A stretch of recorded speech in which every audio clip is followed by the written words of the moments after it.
بسم اللہ الرحمن الرحیم۔ السلام علیکم ورحمۃ اللہ وبرکاتہ۔ اگر آپ دنیا میں دیکھنا چاہیں، اگر کوئی شخص دعویٰ کرے کہ یہاں پہ ایک ایسی شاپ، ایک ایسی دکان ہے جہاں اس کا کوئی بھی مالک نہیں ہے، وہ اس کے اندر سامان لانے والا کوئی نہیں ہے اور کوئی بھی بکری کرنے والا نہیں ہے، خود بخود وہ دکان شاپ چل رہی ہے، خود بخود وہ بینیفٹ جنریٹ کر رہی ہے، کہ ایسا ممکن ہو سکتا ہے؟ کبھی بھی ایسا ممکن کیسے ہو سکتا ہے کہ ایک شاپ کوئی سامان لائے نہ، کوئی سامان بیچے نہ، اور خود بخود وہ شاپ رینیویو جنریٹ کر رہی ہو؟ ایسا ممکن ہے؟ نہیں ہو سکتا۔ اسی طرح اگر کوئی یہ دعویٰ کرے کہ وہ اس نے ایسی مشین دیکھی ہے جو حیرت انگیز ہے، جو خود بخود بنی ہے اور اس سے چھوٹی چھوٹی چیزیں نکلتی جا رہی ہیں، نئی نئی چیزیں بنتی جا رہی ہیں، کیا آپ اس کی شخص کی بات مان جائیں گے کہ جس نے یہ کہا کہ ایک ایسی مشین ہے جہاں سے ایسی چیزیں بن رہی ہیں اور خود بخود بن رہی ہیں، اس کے پرزے خود بخود بنے ہیں اور وہ نئی چیزیں بنا رہی ہے؟ اس سے تو ممکن نہیں ہے۔ پھر آپ ایک جو آپ کپڑا پہن رکھے ہوئے ہیں، آپ کو اگر یہ ذہن میں آئے اور آپ یہ ماننا شروع ہو جائیں کہ یہ جو کپڑے آپ نے پہنے ہوئے ہیں، یہ کپڑا خود بخود بنا ہے اور درزی کے بغیر خود سل کے آپ نے پہن لیا ہے، کیا ایسا ممکن ہے؟ اور پھر جو آپ کھانا کھاتے ہیں، روٹی کھاتے ہیں، لقمہ لیتے ہیں، اس کو اگر آپ یہ سمجھنا شروع کر دیں کہ یہ پیچھے جتنی بھی کھانا آ رہا ہے، روٹیاں آ رہی ہیں، خود بخود بن کے تیار ہو گئی ہیں، تو آپ ایسے شخص کے بارے میں کیا کہیں گے؟ یہ کہ وہ شخص پاگل ہے، وہ شخص ایک احمق ہے، وہ شخص کچھ بھی نہیں جانتا، وہ جو دعویٰ کر رہا ہے وہ تو بنیادی چیزوں سے بھی ناواقف ہے کہ یہ چیزیں خود بخود کیسے بن سکتی ہیں، کوئی بھی چیز خود بخود کیسے بن سکتی ہے؟ ایک شاپ، ایک گھر، ایک کپڑا، یعنی خود بخود تو انسان کے دماغ میں آتی ہی نہیں کہ چھوٹی چھوٹی چیزیں نہیں ہو سکتی۔ تو کیا خیال ہے یہ جو ایک کائنات یونیورس ہے، یہ خود بخود کیسے بن سکتی ہے؟ یہ خود بخود کیسے وجود میں آ سکتی ہے؟ اس کے پیچھے کوئی بھی نہ ہو اور ہر ایک چیز خود بخود بن گئی ہو۔ یہ زمین جو ایک گولا ہے، یوں ہی فضا میں تیر رہا ہے، اس میں بسنے والے انسان، اربوں انسان اس وقت موجود ہیں، 8 ارب کے قریب، یہ خود بخود بن گئے ہوں اور اس کے پیچھے کوئی بھی عمل کرنے والا، کوئی بھی حکمت والا، کوئی بھی حیرت انگیز اور بہت ہی اعلیٰ ہستی نہ ہو؟ کیسے ممکن ہو سکتا ہے؟ آپ کیا سوچیں گے؟ چھوٹی چھوٹی چیزوں کے بارے میں تو آپ نے کہہ دیا کہ یہ ممکن ہی نہیں ہے کہ یہ چیزیں خود بخود بن گئی ہوں، بلکہ اس کے بنانے والا ہے اور ان کو دنیا میں پیدا کرنے والا ہے، یعنی اس کے پیچھے ایک انسان ہے۔ تو انسان کو کیسے خود بخود یہ اتنی مخلوقات جو ہیں یہ فطری طور پہ خود بخود کیسے جنریٹ ہو سکتی ہیں؟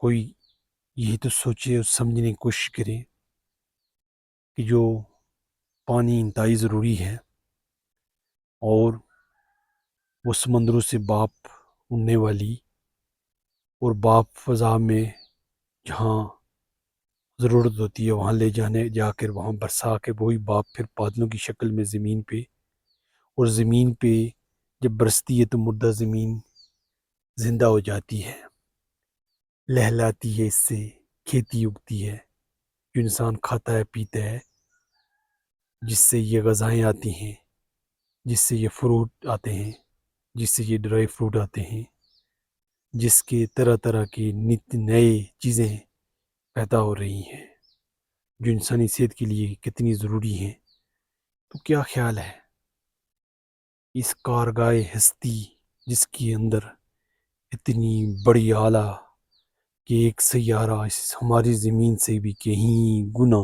بڑا ہے، جوپیٹر تو ہماری زمین سے 600 گنا بڑا ہے، 600 زمینیں رکھی جائیں تو وہ فل ہوگا، وہ گیس کا ہے، اور سورج جو ہے ہماری زمین سے کروڑوں میل دور ہے، اور ہماری زمین سے لاکھوں 13 لاکھ گنا بڑا ہے۔ کیا خیال ہے خود بخود کیسے بن سکتا ہے؟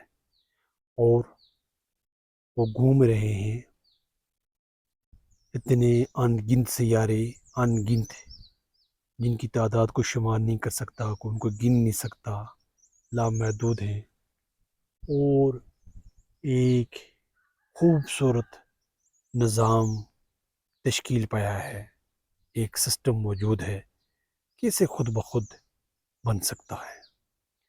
ذرا سوچیں تو صحیح، اس کے پیچھے کون ہے؟ وہی ہے، ایک ہے، ہمیشہ سے ہے، ہمیشہ رہے گا، جو اللہ ہے۔ آپ کا کیا خیال ہے؟ کیا اس دنیا میں آپ نے کہیں ایک اسکول کے 2 ہیڈ ماسٹر دیکھے؟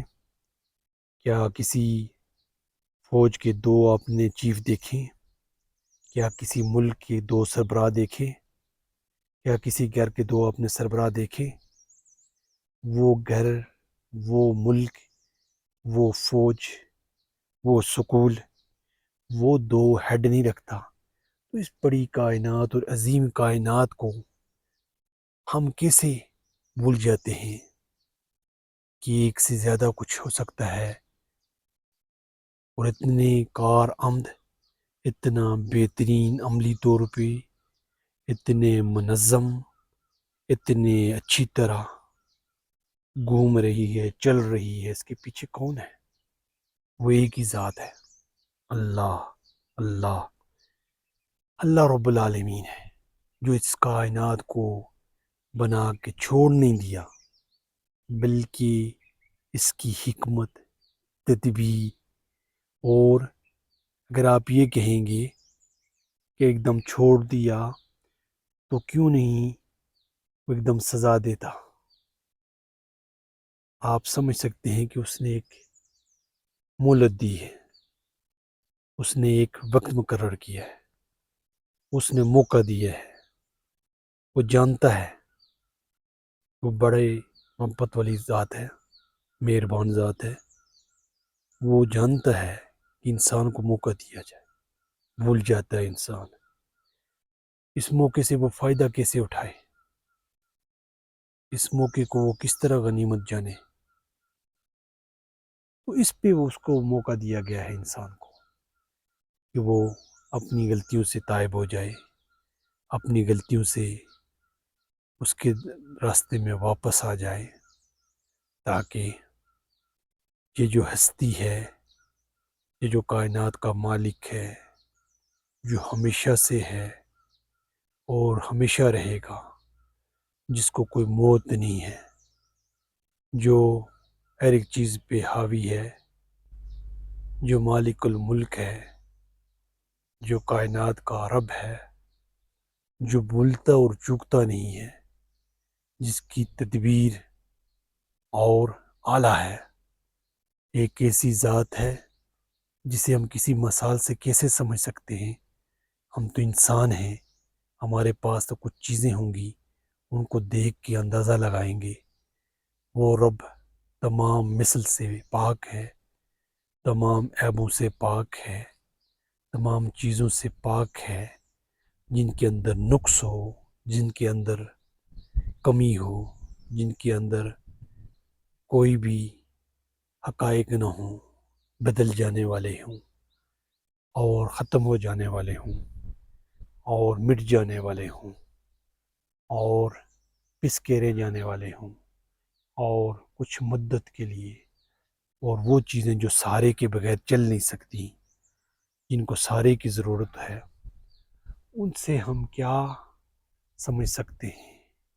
یہی کہ ایک ہی رب ہے، مالک الملک، مالک یوم الدین، جزا کا مالک ہے، اور اس ساری کائنات کو بنانے والا ہے۔ ہم سمجھنے کی کوشش کریں اپنی انفرادی و اجتماعی زندگی میں کیا حقائق ہیں، کیسے ہم جئیں، کیسے ہم سمجھیں، کیسے ہم اپنے ہر ایک چیز کو واضح، دو ٹوک اور ہمیشہ ہمیشہ والی زندگی کے لیے کر سکیں، اور اپنی اس زندگی کو بہتر کر سکتے ہیں، اچھا کر سکتے ہیں۔ اس کے لیے محنت کی ضرورت ہے، اور وہ محنت انسان کی صلاحیتیں ہیں کہ وہ سمجھے، سیکھے اور دین کی اشاعت کرے۔ دین جن تک نہیں پہنچا ان تک کیسے پہنچایا جائے؟ یہ ایک موقع ہے، موقع کو ہی غنیمت جاننا، موقع کو ہی جاننا، اور موقع کے لیے کوششیں کرنا، یہ انسان کی ضرورت ہے، اور انسان اپنی ضرورتوں کو کبھی بھی چھوڑ نہیں سکتا، اسے پوچھ نہیں ڈال سکتا۔ کام کریں، زندگی کو ایک موقع کے طور پہ لیں اور آگے بڑھیں۔ اللہ کی توفیق سے ممکن ہے۔ والسلام۔